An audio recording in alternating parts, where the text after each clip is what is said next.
What's up, everybody, and welcome to Stories of a Colorful World's Authors Conversations. I am Vanessa Mitchell, along with Kanika Mobley, and together we are the co-founders of Stories of a Colorful World. If you're returning to us and you've tuned in before for one of our conversations, welcome back. And if you're new to us, Stories of a Colorful World is an online children's bookstore. And we focus on carrying children's books that feature BIPOC characters or Black, Indigenous, people of color, written by BIPOC authors. And so we are committed to supporting children and becoming their bold, brave, and brilliant selves, and supporting parents, teachers, aunties, uncles in raising readers. And we know readers are leaders. So our authors conversations is our opportunity to highlight the voices of the various authors that carry books featuring BIPOC characters. And so we use these opportunities just to hear from the authors, learn about their experiences, their inspirations, and hear more about their books. So tonight we are very excited and we are happy to welcome Ray Young Jr., the author of Malik and the Magic Bowtie.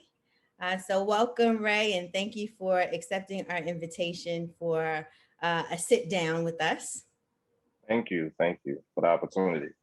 Yes, so we'll just jump into it. And maybe, Ray, I'll let you just start out by telling us a little bit about yourself. Sure. So, of course, my name is Ray Young Jr. I'm originally from Waco, Texas, and I currently live in Dallas-Fort Worth, as we say, the great state of Texas, of course. Go Dallas Cowboys. But nevertheless, a little bit about me growing up. I grew up in a single-parent home where I faced many challenges and obstacles. I was in and out of juvenile, dropped out of school after ninth grade, dealt with homelessness, depression and frustration, financial issues, stuff like that. Nevertheless, I wind up being the first in my family to go to college and not go to college, but graduate from college with my bachelor's degree in science. And then I have my first master's in counseling, and then my second master's where I studied in liberated theology at Virginia Union University at HBCU, of course. Then currently, I'm a certified life coach, certified financial coach, and I kind of could tell you a little bit about my business as well, if you would like. Yeah, well, so maybe we'll curve a little bit because we want to talk about your book, but we also want to hear about all the things that you have going on. Sure. Absolutely. And so, Ray, going from the adversity in your childhood to being someone who graduated with a bachelor's degree, 2 master's degrees, like were you drawn to, say, like reading and writing like as a kid? Actually, I was around like middle school. Well, I was really a smart kid. I rarely saw books that looked like me. I would lose interest real quick. So that's why I liked it, kind of like math and a little bit of history at that time. So I would say that. So you got all these degrees, you're a life coach. So how do you move into being an author? Like, what was the drive behind that move? One of the things I learned was like for African males, I say African for a reason, in the United States, is that there's not that many of us that are authors when it comes to children's books. Secondly, I remember it was the black and white doll experiment the psychologist did about the important, how images are and how does it affect us, and when you look back into our history and stuff. So I wanted to make sure that I put a book out that something that looked like us. And then next was that I have a creative mind. And so I wanted to be very creative with my writing and use my creative mindset to do a book, especially children's book, of course. Absolutely. That's something that we like take a particular interest in, right? Because when we started this company, we really thought about like the the data that told us that there were, you know, more books about animals and not inanimate objects than there were about people of color, right?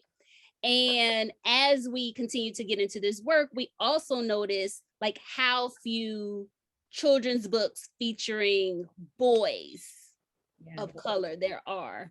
And so I know like we're always intentional about that, but like Vanessa will always hold me accountable to, okay, so where the books with the male characters, where you know, because like you said, there are not as many male authors who are making children's books for like picture books or books for younger children. Maybe in the middle grades we'll see more, but like picture books and books for younger children, we don't see as much. And so was that something that was important to you? Yeah, and also that was very important. And I have to add is because of my son. You know, he's now in first grade, and his name is Malik, of course. And so while I thought about him and how, you know, having books for him that look like him, that how it would empower him, encourage him, inspire him, because of the things I didn't have when I was younger. So I completely agree.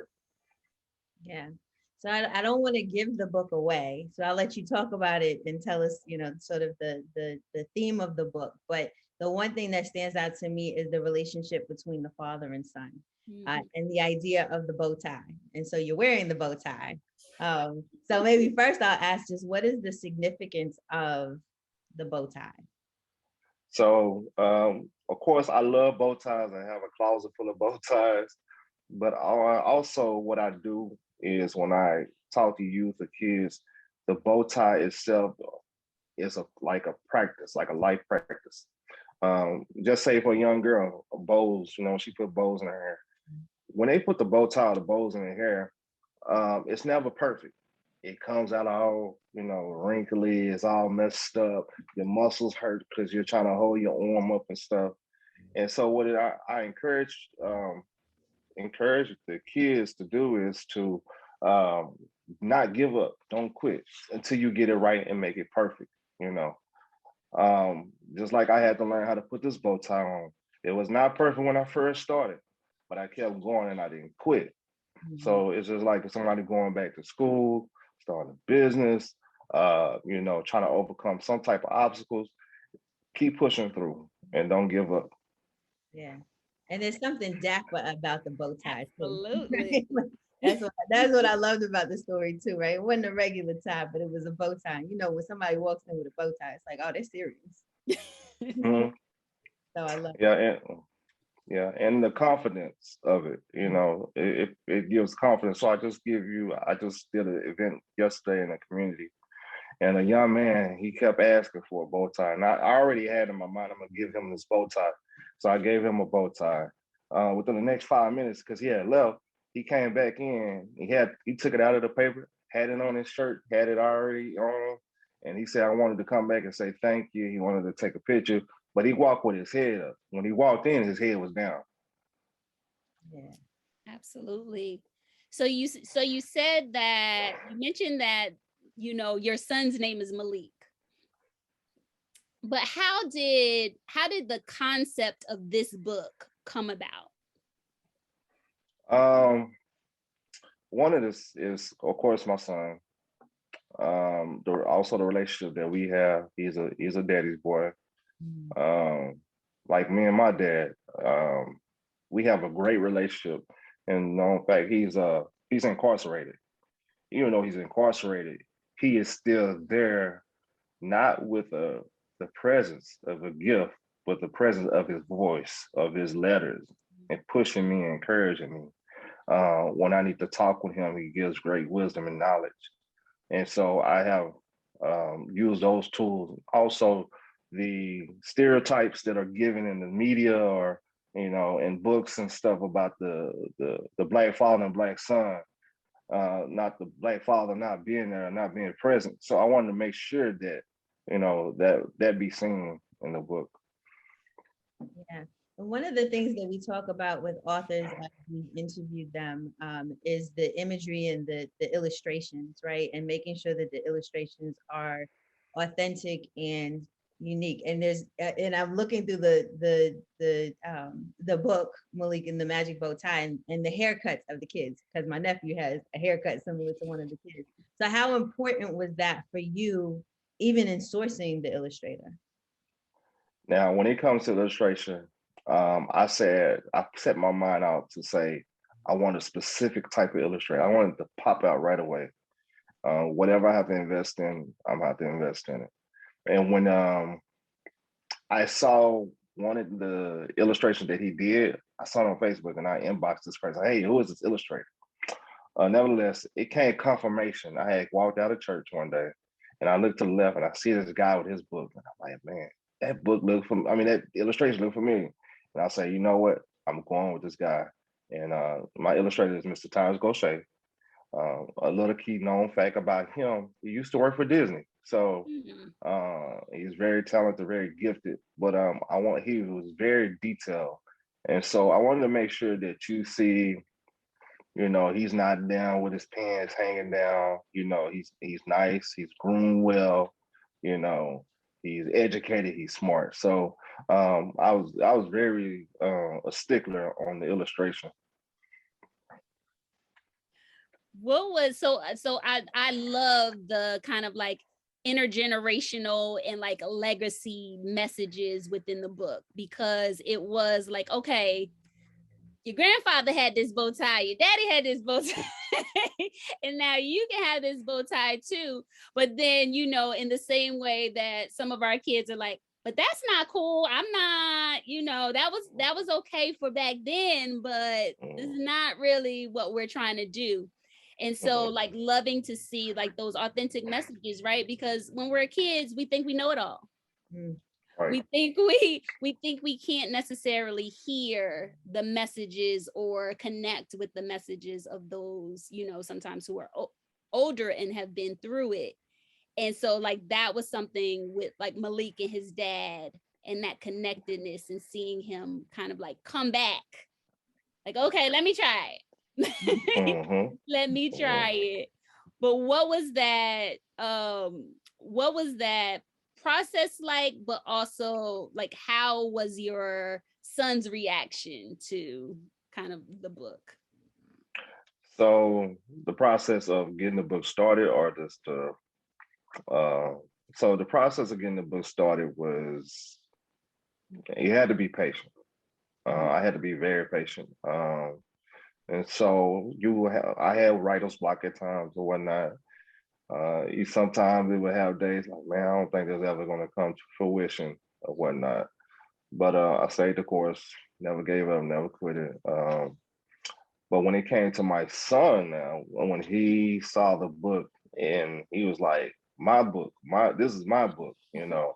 And he'd be like, want to get on this, you know, the Zoom calls or, you know, the interviews, and he'd be like ecstatic. And it amazes how kids be want to say like, where's Malik? Or the teacher's like, where's the Malik, you know? And so that also prepares him as a business person, communicator, you know, present himself and stuff like that, and as well as getting him adapted to different cultures and stuff like that. Yeah, where is Malik? Like, how come he is not on the show with us this evening? He in the room, but you know, I can call him in here now, you know. So as you were writing the book, did you know what you wanted the story to be? Like, did you know maybe the bow tie was a significant part of it, but did you know how you wanted the story to play out? Yes, it was a few changes, but more what I had in mind and vision, it's all there in the book. I wanted the bow tie to stick out. You know, I wanted to make sure that when you look at the title, it makes you think of something magical. I won't go into any further, but once you start reading, you'll start understanding. So I call it a catechism of it. So I love that. And what do you hope for, like, young readers to get out of this book? One is to listen to your parents. Understand that parents are not perfect. Parents go through a lot too. They might not share everything. Um, Enjoy the relationship, you know. Mhm. Secondly, is respect and honor your history. You know, what's given to you, the knowledge is given to you. The it could be some type of material thing that's passed down to you. Uh, Also, the importance of education. Education is very important. You know, learning and developing yourself.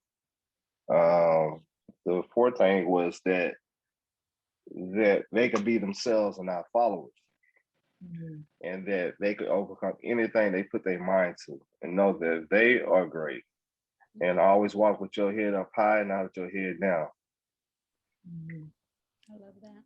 I mean, we talk about diverse representation, right? And so, we talked about, like, books that show the slave narrative, but there are those books that feature us just doing regular things, but that are empowering to us, right? And children being able to see those images too, right? Like, you can walk around with a bow tie and, it kind of just changes your stance. It changes your outlook. And so, we all, I think, can walk around with the hypothetical bow tie. Um, Yes. so I absolutely love that. So you've got a lot of things that you do. So being an author, a life coach, a speaker. Um, but what is the messaging that you want to get out to the world and to your community?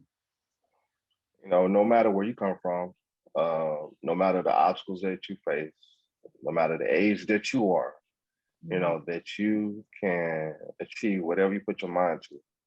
You know, look at me. You know, I came, like they say now, and use the word terminology what I use. Came from the mud, came from the dirt, you know, came from much of nothing. Mhm. But, you know, I plowed the ground and I kept the faith. Uh, Even though I got knocked down quite a few times, I got back up. And so my encouragement to, people is to continue to overcome any obstacles that they face, be great in it. Yeah. Absolutely. Was there anything, or is there anything about Malik's character that resembles your own life? Mhm. Um, I can remember when I was young, my dad, I was a daddy's boy, still am a daddy's boy. But just having excitement to see my dad, or my dad just, listening to me. Um, and I think also is that I know that I was a smart kid, and I was reaffirmed that. And then you also see that in that book that the father reaffirms that in you, Mm. you know. And so that's what I saw as relates to me as a kid. Yeah. And what would be your advice to other, Black male writers of children's books? Because that's the one thing that we know as we're curating our book collections. We continuously look for um, male authors, Mhm. definitely male characters, but definitely male authors, because I think that's a different voice, but it's Mhm. a really important voice. Right. So what would be your advice to up and coming male authors, or those that might have an idea and are kind of hesitant to put pen to paper? One, you're needed. Yeah. You're very much needed, and there's nothing but a hope and field for you to run into. Secondly, don't get caught up in the being a perfectionist. Mm. Uh, just start writing. Get you a book, a little notebook or whatever, and just start putting your ideas to the paper. They say if you write the vision down, it'll make it plain, and that's what I did. A lot of stuff that I've done, I wrote the vision down in a book, and it's come to fruition right now. So, also, what I would say with them is that you are needed in many spaces, especially in education and what's going on in social justice and different things like that. And so that's what I would want to say to other, male authors. Absolutely. And so, like, as you think about your book and like your reasons, like you said, you didn't see as many representations of yourself, you know, in books when you were coming up. What does diverse representation in children's books mean to you? Liberation. Mm. Liberation. And tell me It, more about liber- it liberates the mind, the body, the soul. It liberates the psychological thought of our mindset, of their mindset. It does not just liberate just the child itself, it also liberates the generation to come or that's in front of them. Because I'll give you an example. Elder, she was like 80 some years old, and she wanted, it was for her granddaughter, I think, or something like that. She read the book, and she's like, I never really saw a book like this. And so it liberated her that. at that age. So I think that's the key word I would use, liberation. I love We have a lot further to go in having, you know, books that represent have diverse images, right? And diverse, so it's not just the images, it's the stories as well. But that feature different characters, and other authors have mentioned it too, and I totally agree that it's not just about for us, it's also for how others see us. And also have those diverse images of what they see. So we are not just what we are on the news, right? That is not all of who we are. And so I think the book is super important. So other than the book, what else do you have going on? What else are you working on? Whether projects, businesses? Yeah, I'm working on it. So I am working on a sequel to Malik, but it's not going to be Magic Bowtie, but it's going to be a sequel. Okay. But it's going to be empowering. It's going to be empowering. Empowering to students, to kids. It's going to be hitting a diverse area. And it's going to be something that's relating to what's going on now. And there's a movement going on. And so I give that keynote on that one. Nevertheless, I currently just got my LLC for my business called Clear Envisionation. And what falls up under that umbrella is being a coach. I'll be coaching individuals. You know, if they're stuck in somewhere in life and they're trying to reach something in their goals or whatnot, and then I'll be coaching authors that's trying to, especially children's authors, to how to market themselves because of my success. What people have said, even my illustrator has said about me, and then doing workshops and speaking engagements, and then I have my brand called MYGO, MYGO, and it stands for My Greatness Overcomes. And because I believe everybody has greatness in themselves to overcome anything. And then I have a nonprofit called Young's Vision Achievement Consulting, and where I do a lot of different things in the community. I'm getting ready to do a launch promoting literacy. It's called Dream Achievers. Just encouraging kids to dream and know that they can achieve it. So that's what I'm working on right now. And maybe another book, but it's gonna be not a children's book, but it's already started. So put it that way. Changing lives out here. That's what I'm talking about. I love it. I love it. What? So you said another book may not be for like children. So what do you? I guess one with you gave a few teasers for the next Malik book, but did you always know that you wanted to write like other books in addition to like once you got this one started, you wanted to kind of like make this part of, you know, what you contribute to the world? At first, no. But you know, people kept saying you need to share your story, share your experiences and your creativeness. So I would say that. And when you said about the book that's not going to be a kid's book, I kind of give you a little sneak peek at that one. It would there would be an analogy used.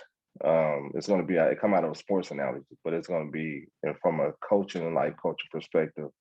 And I'm going to use different positions to apply life, and it's going to be relatable to life and providing the definitions and stuff like that. And it might have worksheets that's included. So I'm kind of going back and forth on that. So, okay. And I think I want to reach from adults to young adults to youth probably. Yeah. Nice. We're excited about that. Mhm. Excited to see that. So in all of this, in your journey of being an author and life coach and all the messaging that you do in that space, to be able to push them forward into the book. What has been the most rewarding experience about writing the book and then actually being able to release it and get it out into the hands of kids? Writing it was that, I could just be open with my thoughts, I wasn't secluded. I wasn't conformed to a certain way I had to write it. Just being creative, I have to say this real quick, but remember Cap Outside, my line name is Creative One, so that's why I like that. But nevertheless, once it was released, I was really, I stood there for a moment, like I was at all, like it's really released. It's like it's in my hand. It's about to go out and touch many children's lives and other people's lives as well. So, especially being a first-time author, you don't really know the process, so you just kind of learn it on the go and going through the process. And once you get to that finish line, and then when it hits, man, stuff just start coming. The blessings start flowing. Well, When we're it's glad meant you to did. be, it's meant to be. Right? We're glad you did. Absolutely. So every month we have a theme of the month. And so this month's theme is cultural diversity. And so is there a word or a theme, a word or a phrase or a quote that comes to mind when you think of cultural diversity? I use this as doing the unexpected instead of the expected. Mm. It's people's going to expect you to do just the bland stuff, the politically correct stuff. You need to go above and beyond, do the unexpected, to position not just you, but position the culture itself. Absolutely. I love that. Yeah. So we want to make sure folks know where to find Malik and the Magic Bowtie. We certainly carry it in our collection, but where else can people find your book, but also find out, when the new book is coming out, but Sure. also what other projects you have going on? Sure. So for as social media handlings for Malik and the Magic Bowtie, for Instagram, it's Malik_Magic Bowtie. And then on Facebook, it's Malik and the Magic Bowtie. And then I have my website where if you would like to order the book, it's www.MYGO-brand.com. And you can you can search the book and find it under there. You can follow me on my personal Instagram and see, when the next book is coming out. It's That's RYJ, so it's THATSRYJ. And you're more than welcome to, if you have questions and want to, about my journey and process or whatnot, reach out to me. I'm always open to talking to any and everybody. Okay, we'll make sure that we list all of those connection points so folks know where to find you, how to follow you, and we will certainly do all that we can to promote the book. Absolutely. Thank you. Right. Thank you so much for joining us tonight. Oh man, thank y'all so much for the opportunity, man. It was so wonderful meeting y'all ladies. I know we're gonna stay connected, so. You already know, because we can't wait to add Malik and the Magic Bowtie to our collections. So everybody, you can find us and sometimes we're popping up into different events in New York City, Atlanta. Invite us other places and we'll be there too. So make sure you join our newsletter. If you go to our website, www.storiesofacolorfulworld.com. Again, that's www.storiesofacolorfulworld.com. Stay connected to new amazing books like Malik and the Magic Bowtie. You can find our latest events, and you can also find wherever we'll be in person, but you can always head over to www.storiesofacolorfulworld.com and pick up great books that you can add to the your young person's library. Absolutely. So again, you can click on the link in the bio and it'll take you right to our website, www.storiesofacolorfulworld.com. And Ray, thank you again. Thank y'all so much. And we'll see you guys next week. All right.